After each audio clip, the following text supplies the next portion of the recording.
Welcome to the League of Legends Champion Spotlight, featuring Soraka, the Star Child. So long as I live, none shall suffer. Soraka is a ranged support champion who excels at buffing her team, healing, and preventing a lot of damage. Additionally, she has a number of strong offensive uses. Soraka's passive is Consecration. Soraka and friendly champions around her enjoy bonus magic resist. Star Call damages all nearby enemies and lowers their magic resist for a few seconds. This magic resist shred can stack, often placing enemies into negative values that cause them to take even more than the listed damage. As a support, I recommend 1 point in Star Call early, but due to how dangerous it is to stand in close range, max it last. In tankier mage-oriented builds, I recommend maxing it first. Astral Blessing heals and significantly increases the armor of target ally for a few seconds. For support Soraka, take Astral Blessing at level 1 and max it immediately. When played as a mage, max it after Star Call.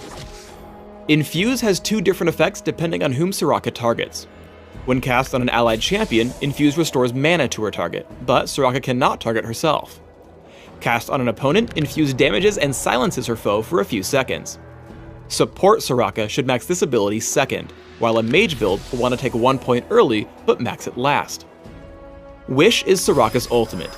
When cast, Wish immediately restores a large amount of health to all allied champions on the map, herself included. As with all ultimates, take Wish at levels 6, 11, and 16.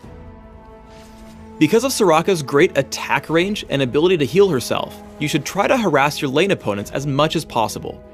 But instead of blindly walking up and attacking, pay attention to the health bars of your own minions. You can see here Soraka and Graves get free damage onto Caitlyn as she walks into range for a last hit.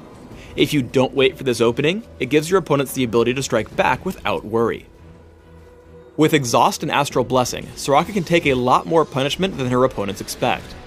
Though she gets caught out by Sona and Caitlyn, she exhausts the enemy carry and heals herself once Crescendo ends. Soraka follows up by staying in range for a Star Call and tagging Caitlyn with Infuse, bringing her low enough for Graves to pick up the kill. However, remember that Astral Blessing's cooldown is pretty long, so even though Soraka has mana, she is killed by Sona in a counterattack. Soraka's deceptive tankiness is proven again as she gets jumped by Hecarim, Caitlyn, and Sona. Flash gets Soraka a bit farther away and then she self-casts Astral Blessing, allowing her to absorb a lot of punishment as her team comes in from behind. After Sona falls, Soraka keeps herself alive with Wish, exhausts Caitlyn, and silences her ultimate. Popping Shirelia's Reverie, Soraka escapes and allows her team to chase down Caitlyn for the kill. Don't get overconfident. Soraka tanked the last fight because only physical damage dealers were focusing her, and Astral Blessing grants tons of armor. In this clip, Soraka's caught out in front against significant magic damage, and enough crowd control to prevent all of her healing. Now let's talk about her early game as a primary mage. In the beginning, rely on your basic attacks instead of Star Call for killing minions.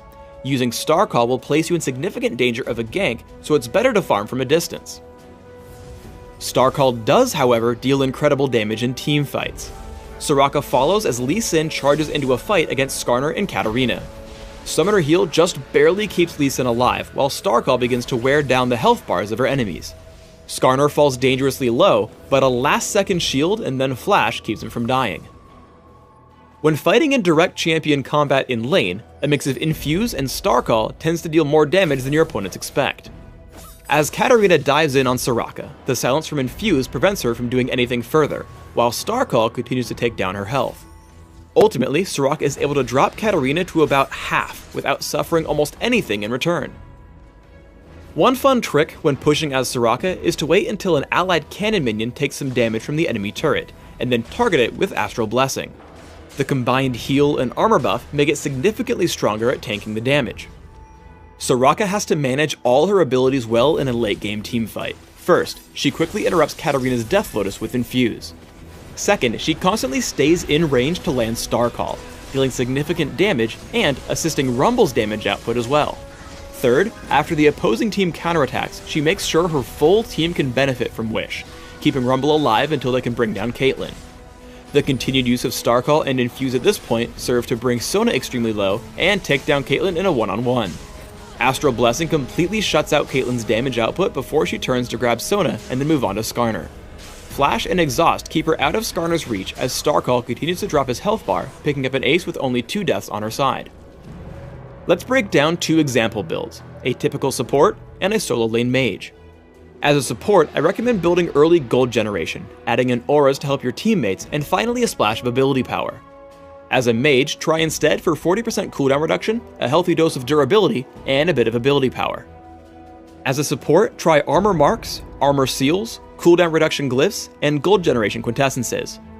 For a more offense-oriented build, take magic penetration marks, mana regeneration per level seals, cooldown reduction per level glyphs, and gold generation quintessences. Take 8-0-22 masteries as a support, with cooldown reduction in offense, plus mana, gold generation, and more cooldown reduction in utility. Mages should consider 9-21-0, focusing on magic penetration in offense, plus cooldown reduction and general durability in defense. Almost any build with Soraka will want to take Flash, as she has no other way to escape in fights. Aside from that, support Soraka with Exhaust will be able to weaken threatening enemies, while a solo lane Soraka should take Heal because she wants to be the last champion standing in a fight as she relies on Starcall stacks. For support items, I recommend opening with a Fairy Charm plus multiple Sight Wards and 1 or more health potions. Upgrade quickly to a Philosopher's Stone and Heart of Gold before adding Boots of Speed. If you can grab it before about 15 minutes in, Cage's Lucky Pick will also set you far ahead. From here, start adding in items that will help your team at large, such as Shirelia's Reverie, Aegis of the Legion, Locket of the Iron Solari, and Zeke's Herald. Finally, adding a Rabadon's Death Cap at the very end will increase the potency of your heals, keeping your team alive longer. For a more carry-oriented build, start out with Boots of Speed and Health Potions, adding in a Philosopher's Stone early. Rush a Rod of Ages, upgrade to Defensive Boots, and start on Frozen Heart. From here, adapt your build. Rylai's Crystal Scepter, Abyssal Scepter, and Rabadon's Death Cap are all great options to increase your durability and damage output. Thanks for tuning in to the Soraka Champion Spotlight. Please subscribe to the Riot Games YouTube channel above and leave us your comments just below the video.